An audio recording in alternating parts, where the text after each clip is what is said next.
If he controls who you text, monitors your money, and makes you question your own reality, that's not love, my friends. That's emotional abuse. We need to call these behaviours out for what they really are.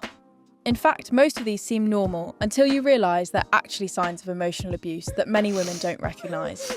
And hey, I know we are mostly talking about guys here, but women can be emotionally abusive too, so please be careful. These signs don't just apply to one gender. But don't worry, I'm breaking down the 6 red flags that look like love but are actually emotional warfare for you guys.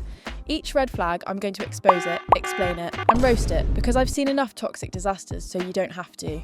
And hey, it's important you stay until the end because I'm going to give you some real tips on how to leave an emotionally abusive relationship safely. Let's start with number 1, controlling behaviour. And no, I'm not talking about him having preferences about where you go to dinner because sometimes that's kind of hot. I'm talking about him monitoring who you talk to, when you talk to them, going through your phone like he's the NSA, checking your social media, and basically treating you like you're on parole for a crime you never committed. He goes through your phone like he's conducting a federal investigation, but calls it caring about you. That is not hot. You're not dating a concerned boyfriend. You're dating a discount private investigator with trust issues. Here's the thing. There's a massive difference between concern and control. Concern is, hey, I noticed you seemed upset after talking to Sarah. Is everything okay? Oh, he cares. How cute. Control is, why were you texting Sarah for 20 minutes? What did you talk about? Let me see your phone right now. Are you freaking kidding me? If he's monitoring every aspect of your life, you're not in a relationship, you're under house arrest with benefits. And that's not romantic, my friends, that's terrifying. Number 2 is gaslighting and mind games. This one's sneaky because it makes you feel like you're losing your mind. Basically, he'll say something cruel or harsh, and when you confront him about it, he'll deny ever saying it. Bruh. Or he'll twist what happened to make you question your own memory. That's always fun. And he makes you feel crazy for remembering things he actually said. Sir, this isn't amnesia, this is gaslighting. My memory works fine, your accountability doesn't. You'll literally have conversations where you're like, but you said. And he's like, I never said that, you're being so dramatic. When someone makes you doubt your own reality, that's not forgetfulness. That's psychological manipulation designed to keep you off balance. It's like emotional quicksand. The more you try to prove what really happened, the more confused and trapped you feel. Oh, and quick side note everyone, we already dragged narcissists in a separate video. If this all sounds a little too familiar, do yourself a favour and check that one out too. Anyways, this behaviour has one goal, to make you stop trusting yourself so you'll depend on his version of reality instead. And that's not love, that's mental warfare. Before we continue, remember to stick around until the end because I'm sharing actual strategies for safely leaving an emotionally abusive relationship. Trust me, you'll want to hear this. Number 3. Exclusion from important decisions. If you're in a serious relationship, you should have a voice in decisions that affect your life together. But emotional abusers will deliberately leave you out of family decisions, financial choices, or major life changes. They exclude you from decisions like you're a toddler who can't be trusted with grown-up conversations. What's next? Asking permission to have opinions? You'll find out about major decisions after they've already been made, like you're just along for the ride in your own life.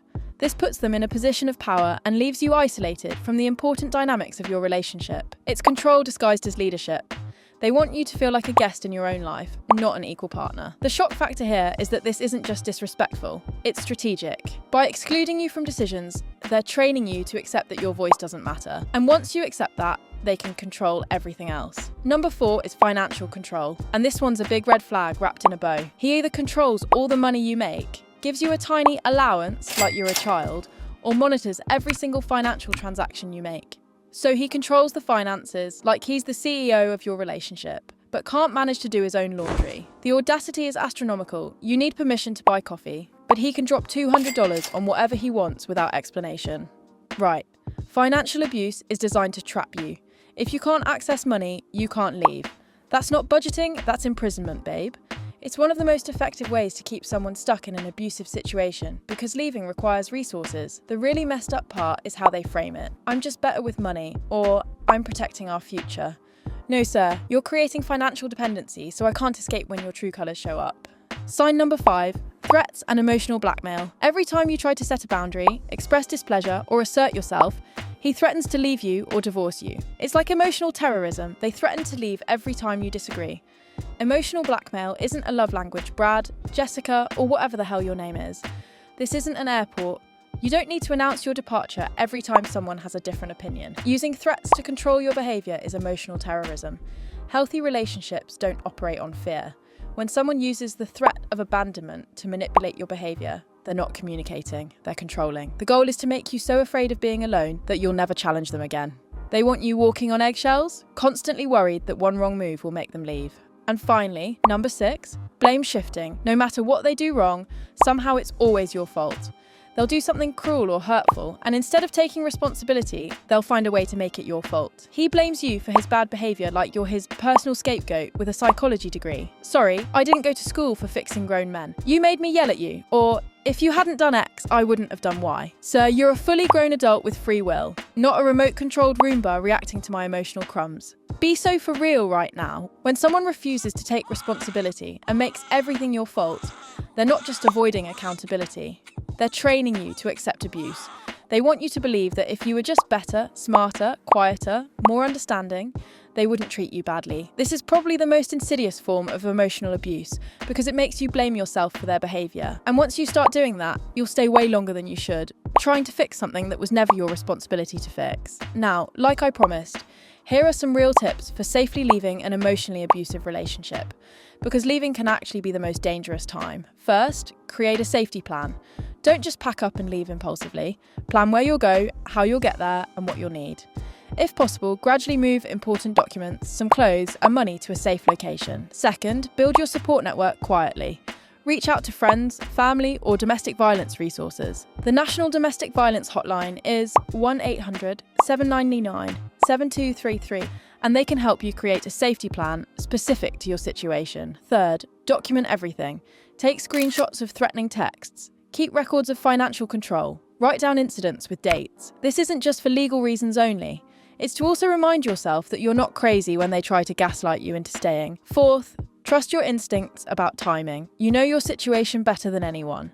If you feel like leaving, immediately would put you in physical danger. Reach out to professionals who can help you leave safely. And finally, remember that leaving doesn't always happen all at once. Sometimes it's a process. Be patient with yourself and don't let anyone pressure you into staying or leaving before you're ready. Now here's something really important, my friends. Recognizing these behaviours is a crucial first step in addressing emotional abuse within a relationship. If you suspect you or someone you know might be experiencing emotional abuse, seeking help is essential. Resources such as the National Domestic Violence Hotline, 1-800-799-3SAFE, 7233, can provide support and guidance for navigating these complex situations. Remember, emotional abuse is never the victim's fault, and you deserve a healthy and respectful relationship, free from manipulation and fear. If any of these signs hit close to home, you're not overreacting. You're recognizing patterns, and recognizing them is the first step to protecting yourself. You deserve better. If you know someone who's going through a difficult time right now, sometimes a simple gesture can remind them that they're cared for. Fresh flowers can be a meaningful way to show support during tough moments. And if you've recognized any of these behaviors in yourself and want to make amends or be a better person, sending fresh flowers is a thoughtful first step. When you support our channel through our affiliate links, it helps us continue creating content that can genuinely help our viewers navigate these challenging situations. Don't forget to hit subscribe if you're ready to spot emotional abuse before it destroys your self-worth, and drop your worst emotional manipulation story in the comments. We might roast it in the next episode. Remember, you're not broken, you're not too sensitive, and you're definitely not asking for too much. You're just asking for basic human decency, and that should never be negotiable. Thanks for watching Date or Detonate.